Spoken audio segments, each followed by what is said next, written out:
कंकाल का रहस्य। चौरा गांव के खेतों में इन दिनों खुदाई का काम चल रहा था। असल में इसी गांव से होकर एक अच्छी सड़क गुजरनी थी, इसलिए यहाँ खुदाई शुरू की गई थी। अचानक एक दिन खुदाई करने वाली मशीन से कुछ टकराता है। बाद में जब खोजबीन की जाती है तो वहां से 2 कंकाल मिलते हैं। पुलिस गांव के लोगों से पूछताछ शुरू करती है। आप लोगों को क्या लगता है ये किसके कंकाल हो सकते हैं? अरे साहब, हमें क्या पता ये किसके कंकाल है, आप ही लोग पता लगाइए। हम लोग तो बहुत ज्यादा डरे हुए हैं।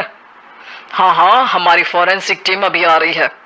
ये बताओ कि इस गांव के रहने वाला कोई जोड़ा गायब तो नहीं ना? क्योंकि शुरुआती जांच में तो ये बात सामने आ रही है कि एक कंकाल किसी पुरुष का है तो एक किसी महिला का। साहब, हमें तो बहुत डर लग रहा है। ऐसे कंकाल मिलने का मतलब गांव के आसपास ही किसी की हत्या हुई है या फिर किसी को जलाकर मार डाला गया है। हाँ साहब, हम अपने परिवार को लेकर बहुत ही ज्यादा परेशान हैं। देखिए, आप लोगों की परेशानी हम समझ सकते हैं, लेकिन आप लोगों को पुलिस का सहयोग करना होगा, क्योंकि आपके सहयोग के बगैर हम ये पता नहीं लगा सकते हैं कि आखिर ये किसके कंकाल है और इनकी हत्या किसने की। ठीक है साहब, गांव के लोग आपका पूरा सहयोग करेंगे। हाँ साहब, पूरा सहयोग करेंगे।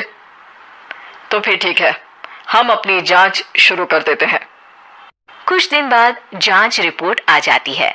पता चलता है कि ये कंकाल करीब 20 साल पुराने हैं, यानी 20 साल पहले किसी जोड़े की हत्या कर शव को यहाँ पर दबा दिया गया था। इंस्पेक्टर राघव, ये बताओ कि 20 साल पहले की मर्डर मिस्ट्री क्या आप सुलझ सकती है?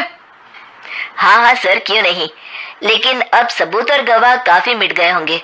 मुश्किल तो होगी, लेकिन शायद किसी परिवार को इंसाफ मिल सके। इंस्पेक्टर राघव, आप बिल्कुल सही कह रहे हैं। किसी परिवार को तो इंसाफ मिलेगा ही और किसी को उसके किए की सजा भी मिलेगी। जी सर, मैंने तो जांच शुरू भी कर दी है। 20 साल पहले इस गांव के 2 जोड़े अचानक कहीं गायब हो गए थे। मैंने दोनों ही परिवारों के बाकी के सदस्यों से बातचीत शुरू की तो उन्होंने बताया कि उनके बच्चे शहर गए थे, लेकिन आज तक वापस नहीं लौटे हैं। लेकिन ये दोनों शव किस परिवार के सदस्यों के हैं, ये कैसे पता चल सकेगा? सर, मैंने डीएनए टेस्ट करवा लिया है। आज शाम तक इसकी रिपोर्ट भी आ जाएगी। अच्छा, ठीक है। उसी शाम को सर, डीएनए रिपोर्ट के मुताबिक ये दोनों ही लाशें चौरा गांव के रहने वाले प्रधान सुल्तान सिंह के बेटे और बहू की है।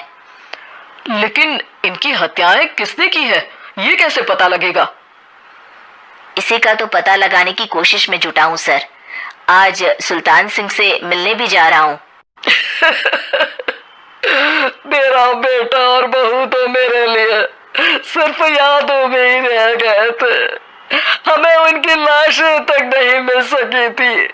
आज 20 साल बाद उनके कंकाल मिले हैं। मैं अब किसके लिए जीऊं?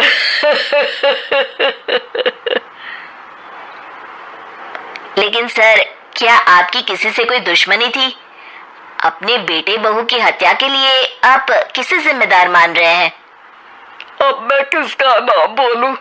मेरी तो किसी से दुश्मनी नहीं थी, बस मेरे बेटे बहू को कोई वापस ला पाता।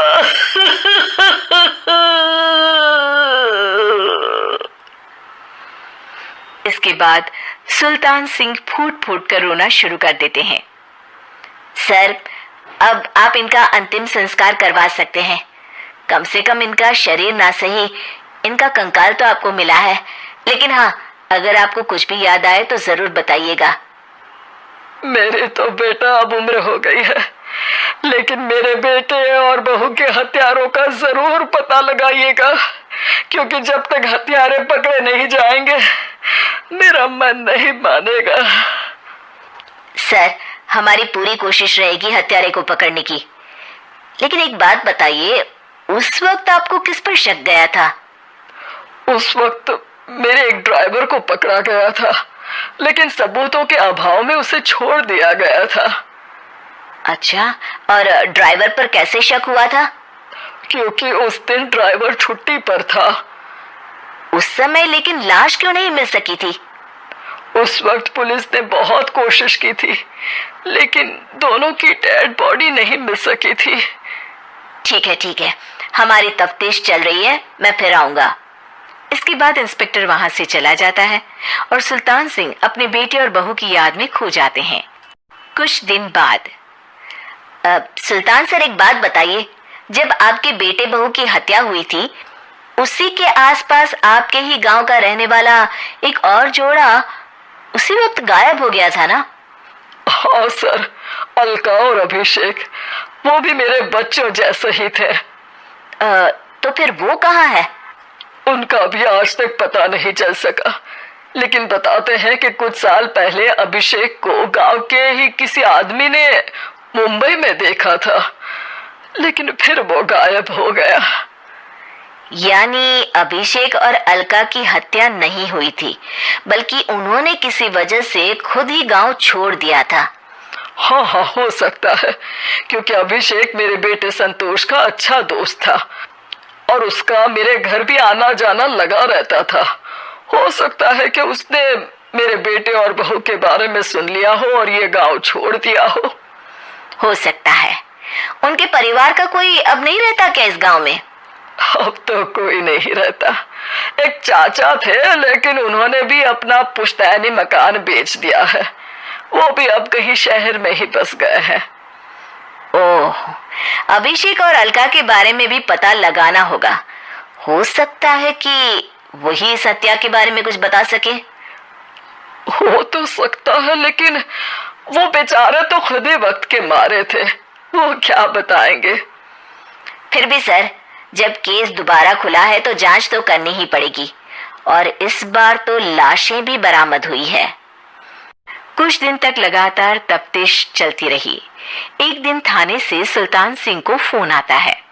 हाँ, कौन बोल रहा है?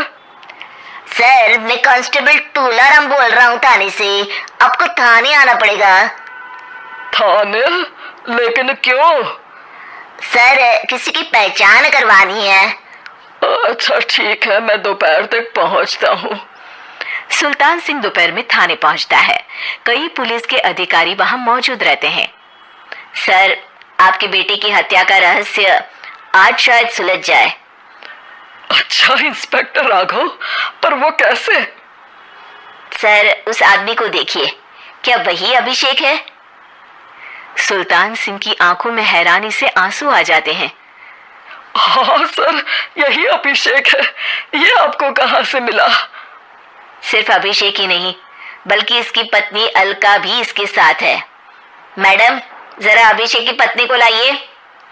जैसे ही अलका को पेश किया जाता है, सुल्तान सिंह जमीन पर गिर जाते हैं। सुल्तान सर, क्या हुआ आपको? आप अलका को देखकर गिर क्यों गए? सुल्तान सिंह सर पकड़कर बैठ जाते हैं। ये अलका नहीं, बल्कि ये तो मेरी बहू रितु है। पूरा थाना एक दूसरे का मुंह देखने लगता है। क्या? इसके बाद हर किसी को दो कंकाल और हत्या का रहस्य समझ में आ गया। अभिषेक और रितु ने मिलकर संतोष और अलका की हत्या की थी और लाश को जमीन के नीचे दबा दिया था। आज 20 साल बाद इस हत्या का रहस्य खुल सका था कि अवैध प्रेम संबंध में दो मासूमों की जान गई थी।